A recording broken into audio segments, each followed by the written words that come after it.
All I can say is it's not a good day to be a Yuki fan because the amount of disrespect that she just went through was so much that even Truck-kun wouldn't touch her. And Truck-kun loves depressed, down on their luck people. But if Truck-kun had any plans to isekai her in that moment, even if he turned around and said, you know what, she had enough of a beating, I'll give her another day.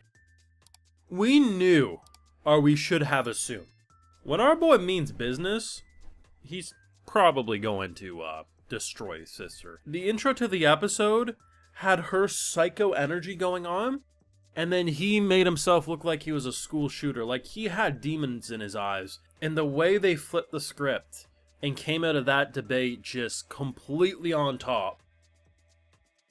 Damn. Ain't enough aloe vera in the world to recover from that burn. You know, I have those full live reactions over on Patreon if you want to see my full good thought to any of these wonderful episodes over there exclusively. Good news, we do have a confirmation season 2 is underway, which is great. I'm not surprised that we got a season 2 announcement. It is nice, obviously, that we got it so soon. I figured we might have to wait maybe a month or two maybe to get one, but we're getting it. And honestly, I leave season 1 very similar to how I felt when I finished season 1 of Dangers of My Heart, where seeing that there's a season 2 in the not so distant future, we don't know exact details yet, but we can assume within the next year or two we're going to see it, most likely within the next year. If they do what Dangers of My Heart did with its season 2 in terms of progress and just overall progression both on the main relationship but also just how it evolved its formula, I don't see any reason why I wouldn't for myself view Alya the same way I view The Dangers of My Heart in terms of being one of the peak rom-coms of this genre, because both of which ended with very major progression. Like by the end of season 2 for that show, like you pretty much get what you need. Even if the story's not done, it adapts up to a point where you just kind of feel satisfied and could leave it off.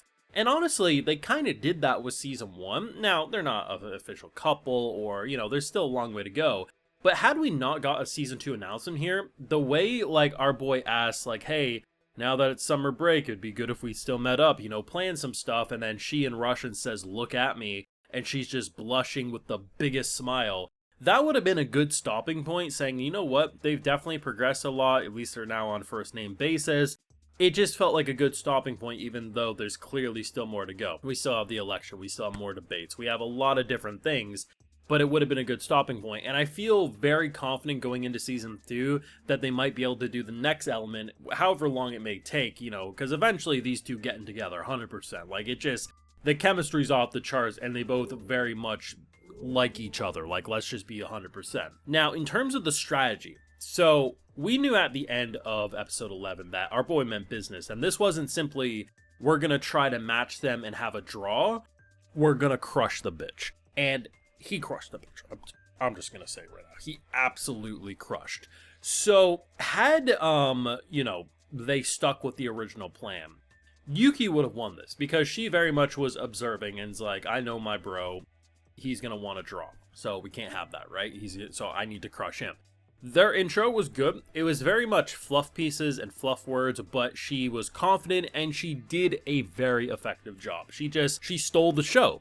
But the thing is when you go into round 2 from our side, the idea of breaking the ice with Russian and just having and they didn't subtitle it either. And I love the idea that, like the audience, we have no idea what she's saying at first, and then she just so monotones like, forgive me, I was so nervous I forgot I was speaking in Russian. It's such an awkward icebreaker, but it's brilliant, because it completely takes the focus off of the previous debate there, and puts it all on her. And then she's just so confident, she's so bold with her visions. And then I love the idea that it's not simply because Alya did okay and our boy comes in and no, it was very much an even team effort, and both of them had a major role to play. And the idea of coming in there being as cringy as hell, he's doing chuny poses, he's just making a laughing stock of himself, and people are loving it because it's so silly, it's so over the top.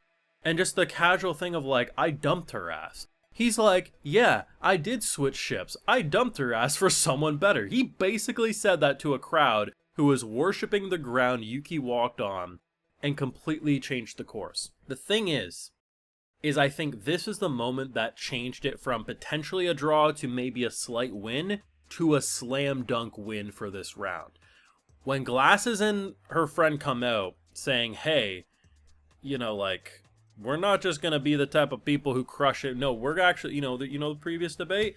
Yeah, we're actually going to bring them into the student council when we win. There's no if, it's when we win. That moment just kind of seals the deal that they're responsible. They understand that, hey, Alya may not have all of the things she needs in order to be a perfect leader, but she has a lot of what is needed, and she can surround herself, especially by talented people, because you know damn well they still have some support in that crowd. Just a brilliant choice overall. It's hard to... I think you'd be hard-pressed to find someone who, like, looks at this episode, and if you got to this point in the show and have enjoyed the show up to this point, thinking this was a lackluster ending. It delivers on the thrills, it delivers on the progression of the Central 2, and most importantly, it keeps the dynamic of the siblings and their competition, and most importantly, Yuki being final boss energy, alive and well. She's obviously going to get back up. Truck-kun tried and said, you know what, she had a rough enough day, I ain't even going to touch that biatch.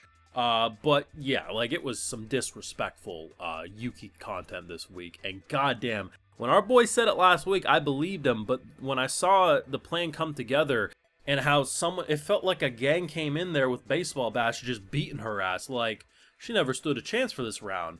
But now that she knows what her brother means, in terms of how serious he is, she's going to come back swinging even harder, and goddamn, the whole school's going to blow up like we're watching My Dear Friend Nokoten, and we're like, how the hell does this happen? Just fantastic. A show that I had literally no expectations before the season started, wasn't even on my radar to watch. People hyping up this Russian show. I watched the first episode. I'm like, okay, this is different than you're thinking. Like, okay, it's a cute gimmick. You know, the whole idea she speaks in Russian. He knows, but she doesn't know. I'm in for that. And episode 2 onward just said, you know what? That would have been a serviceable anime, but we're going to introduce Yuki and all this extra nonsense and turn it into something you're not going to forget. And truthfully, had they not announced a season 2, I doubt I would have been forgetting this one anytime soon. Definitely a show that I think is going to be on a very similar level to The Dangers in My Heart when it's all said and done.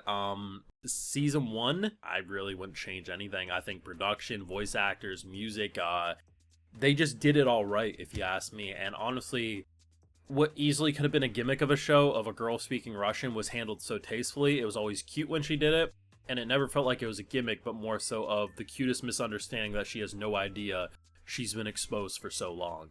Let me know what you thought of this season overall, and how do you feel about the ending? Thoughts about a season 2? Let me know. Be sure to leave a like if you enjoyed, subscribe if you're new around here. Of course, ring that bell, and like I mentioned, full live reactions over on Patreon, and hey, while you're over there, I'll also give you a video shout out. Alright, so today we got Sean Cafferkey, Hazem Seifel, Jessica L. Compton, Ishta, Mauve, Omar, Jay Vorty, Sufflin Coda. We also have Connor Brown. So I appreciate the support, everyone. Please take care. Y'all have a good one.